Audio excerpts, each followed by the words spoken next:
안녕하세요. 서원장입니다. 오늘 소개할 물건은 이태원동에 소재한 주택인데 한남 재개발 구역, 한남 재개발 2구역에 있는 물건입니다. 그래서 10억 감정이 나왔는데 6억까지 떨어진 물건이에요. 그래서 이 물건에 대한 한번 분석을 오늘 진행해 보겠습니다. 사건 번호 2022타경 55414 사건이고요. 대지는 6.39, 전용 8.45평이라고 되어 있습니다. 감정이 10억 500 나왔는데 지금 6억 7,200까지 2회 유찰이 됐습니다. 자,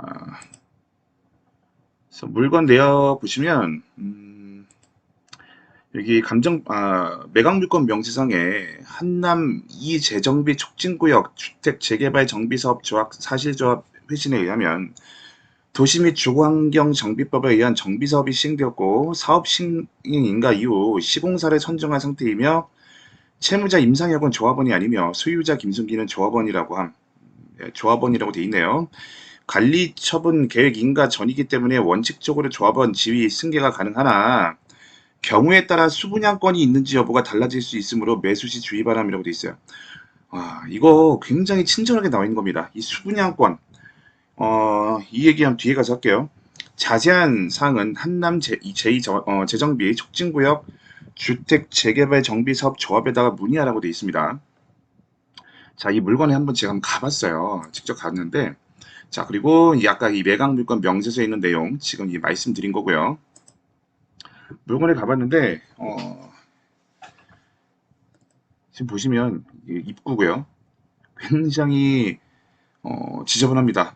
그래서 이 안에 들어가 보면 정말 이게 사람이 살 수 있나 귀신 나올 것 같은 그런 집이었어요. 지금 아무도 살고 있지 않고 문도 열려 있었습니다. 그래서 지금 밝게 나오지만 사실 이거는 플래시를 켰기 때문에 이렇게 밝게 나오는 것이고요. 여기 보면 막 인형도 막 있고 한데 플래시 때문에 지금 밝은 거지 사실 이 안은 굉장히 어두워요. 굉장히 어두워서 들어가면 제가 소름이 돋는 뭐 그런 상황입니다. 그래서 지금 한남 재개발 상황을 말씀드리면 여기 옆에 여기 2구역 여기가 바로 1구역이었어요. 1구역은 해제가 됐습니다.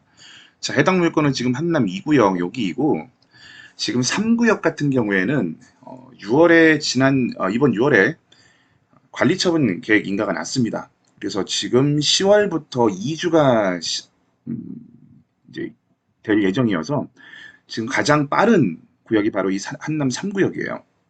그래서 여기 같은 경우에 지금 프리미엄 자체가 7억에서 한 9억 정도 이렇게 형성이 돼 있습니다.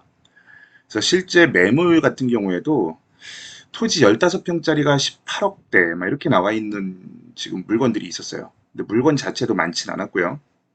그러다 보니까 2구역 같은 경우는 집 사업 시행 인가가 났고 시공사 선정이 돼서 시공사는 현대가 들어가고요. 한남 3구역은 대우에서 들어갑니다. 그래서 한남 3구역 다음에 2구역이 빠르다 보니까 2구역 같은 경우도 프리미엄이 3구역처럼 똑같이 형성이 돼 있어요. 그 다음 진행이기 때문에 한남 4구역, 5구역 같은 경우는 이제 건축 심의가 들어간 걸로 지금 알고 있습니다. 그래서 아직 많이 남은 그런 상황이에요. 그래서 지금 여기는 프리미엄만 해도 7억에서 9억이 붙어 있는데, 자, 이 물건 같은 경우는 아까 감정가가 6억이었어요. 그러면 프리미엄만 생각해도 사실 굉장히 싼 금액인 겁니다, 지금. 그러면 우리가 이 사건에서 쟁점으로 봐야 될 게 뭐냐면 조합원이 승계가 가능하냐 여부예요. 근데 아까 전에 조합원 승계 가능하다라고 돼 있었죠. 그러면 조합원 승계가 가능한데 분양권을 따로 받을 수 있느냐 이게 가장 관건인 겁니다. 분양권을 받지 못하면 말 그대로 현금 청산이 되는 그런 상황인 건데 자, 재건축이나 재개발의 경우에도 조합원 승계가 가능하냐? 네, 가능합니다. 자, 어떤 경우가 있냐면 도시주거환경정비법에 따르면 투기 과열지구의 경우는요. 재건축은 조합 설립 인가 이후에 그리고 재개발은 관리처분 인가 이후에는요. 조합은 승계가 되지 않습니다. 근데 이 건은 관리처분이 들어가기 지금 전 상황이에요. 그 얘기는 승계가 된다는 얘기입니다. 자, 조합은 승계가 되는데 만약 재건축의 경우는 조합 설립 인가 이후, 그리고 재개발은 관리 처분 이후에도 승계할 수 있느냐? 예외 조항이 있습니다. 그 예외 조항 중에 어떤 게 있냐면 경매나 공매로 취득 시에는 승계가 가능합니다.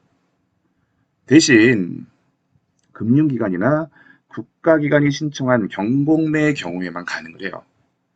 자, 그렇게 하지 않으면 이걸 악용해서 어떤 강제 경매를 통해서도 조합 승계를 통해서 이득을 취할 수도 있기 때문에 그렇습니다.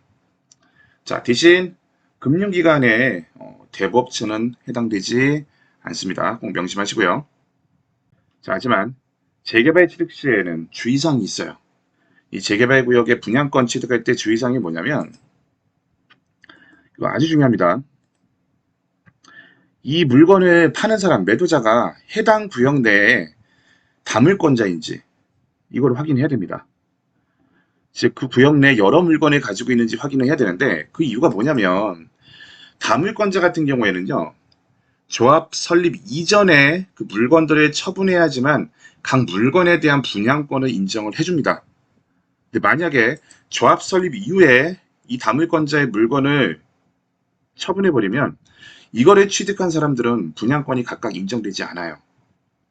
그래서 나한테 이 물건을 파는 매도자가 다물권자인지 아닌지에 대한 확인을 해야 됩니다. 꼭. 그래서 그 물건에 대해서 그거를 꼭 확인을 해서 매수하실 때는 조합에 항상 문의를 해보셔야 되고, 그리고 매도자한테 그런 확인서를 꼭 받으셔야 돼요. 그래서 다물권자가 아니고 만약 이로 발생하는 어떤 문제가 있거나 분양권 승계가 되지 않을 시에는 민형사상 책임을 진다, 이런 확인서까지도 받아야 됩니다. 근데 간혹 어떤 경우가 있냐면 매도자가 다물권자는 아닌데 그래도 이거를 산 사람이 인정받지 못한 경우도 있었어요. 그 경우가 어떤 경우냐면 같은 세대 구성원 중에서 또 이 물건을 가지고 있는 경우. 그래서 이 조합 같은 경우는 세대 구성원 전체에 대해서 인정받기 때문에 세대 구성원들이 하나씩 갖고 있으면 그 경우에도 역시 각각 인정해 주는 게 아니라 전체 하나만 인정해 줍니다. 그래서 이런 것 때문에 사실 소송들이 있었거든요. 최근에 되게 유명한 소송들이 있었는데 이 경우에도 인정을 해줘야 된다는 판례가 있어가지고 이게 굉장히 문제가 좀 많았었어요. 그러다가 대법 판결에서 결국 결과적으로는 어떻게 나왔냐면 조합 설립 이후에 처분한 물건에 대해서는 분양권이 인정해주지 않았습니다. 그래서 그 경우에는 대표 조합원 하나에게만 물건을 인정해줘요. 나머지는 전부 현금 청산이 돼야 된다는 얘기입니다. 그러면 이 물건도 다물권자인지 아닌지를 확인해야 되는데 문제는 이거는 매매권이 아니라 경매권이에요. 그래서 이거를 당사자한테 확인할 수도 없는 얘기인데 이런 걸 조합에 문의해 보면 조합에서는 당연히 당사자가 아니기 때문에 얘기해주지 않아요. 이해관계인이 아니기 때문에도. 그래서 제가 이거 물건에 대한 조사를 해봤는데 이 물건이 매물로 나와 있었습니다. 15개. 근데 제가 조사하면서 알게 된 사실인데 이 해당 소유자는 다물권자예요. 이 구역 내 주택을 2개를 가지고 있었습니다. 그래서 이거 같은 경우에는 낙찰 받더라도 현금 청산이 된다는 얘기예요. 자, 어떻게 보면 이 소유자 굉장히 양심이 없는 건데 매매 물건으로 나와 있어가지고 저는 당연히 경매로 낮은 금액에 낙찰되면 피해가 크기 때문에 낙찰 금액보다 높은 금액으로 어떻게 팔아서라도 처리하려는 건 줄 알았는데 양심을 속인 케이스인 것 같아요. 그래서 이 물건은 낙찰을 받아도 조합원 지 분양권을 받을 수가 없다는 얘기입니다. 그래서 이거는 낙찰을 받아서는 안 돼요. 자, 그러면 이런 물건을 절대 낙찰을 받아서는 또 안 되느냐? 그건 또 아닌 게 어떤 경우가 있냐면 그 프리미엄이 지금 7억에서 9억에 있단 말이에요. 그래서 프리미엄을 주고 또 사는 것보다는 어떤 높은 평수를 분양받으려고 권리가액을 높이기 위해서 이런 매물들을 매수하는 경우들이 있어요. 그래서 이제 재개발 구역 내에서 내가 가진 어떤 지분이 적거나 뭐 이런 경우들 다른 지분을 또 매입해가지고 조합원 분양권을 받을 수 있는 그 권리를 획득하기 위해서 이렇게 매입하는 경우들이 있습니다. 그래서 이 경우에도 만약 이 물건을 매입하는 사람이 권리가액을 그대로 인정받아서 갈 수 있는지 이런 여부에 대해서는 이거는 조합마다 다릅니다. 조합마다 다르기 때문에 그 조합에 문의를 해봐야 돼요. 그래서 조합에서 인정을 해준다라고 한다면 어쨌든 이 물건에 대한 권리가액보다는 우선 우리가 낮게 받아야 될 것이고 우리가 권리가액에다가 여기가 프리미엄에서 7억에서 9억이지만 이거는 분양권이 따로 있는 게 아니기 때문에 이런 매물을 권리가액 자체를 높이기 위해서 매수하는 사람이 있을 수도 있어요. 그래서 이거는 잘 계산해 봐야 되는데 아직 여기는 감정평가가 나온 상태는 아니기 때문에 3구역에서 감정 나온 금액을 토대로 어느 정도 나올지 한번 우리가 유출해 봐야 되는데 제가 보기에는 대략적으로 이거는 5억 정도, 5억 미만 정도로 감정이 나오지 않을까 싶어요. 그래서 프리미엄을 뺀 가격이죠. 그 정도보다 낮은 금액으로 낙찰을 받아서 나중에 합산했을 때 그 권리가액을 인정해 준다라고 한다면 그런 걸 필요로 하는 사람한테 팔 수는 있습니다. 그래서 이 부분은 잘 조사해야 되는데 그렇게까지 해서 이거를 현금을 이건 그대로 다 주고 사야 되는 상황인데 이건 임대도 놓지 못해요. 그래서 그렇게까지 해서 투자를 할 수 있을 만한 물건이냐라는 생각을 좀 해봐야 될 것 같고 어쨌든 권리가액보다는 낮은 금액으로 낙찰을 받는다면 결국 현금 청산을 됐을 때 그 금액을 차익을 우리가 받을 수는 있지만 사업이 아직 많이 남았기 때문에 그때까지 보면서 큰 돈을 묶어두기에는 좀 어려움이 있지 않을까라는 생각이 듭니다.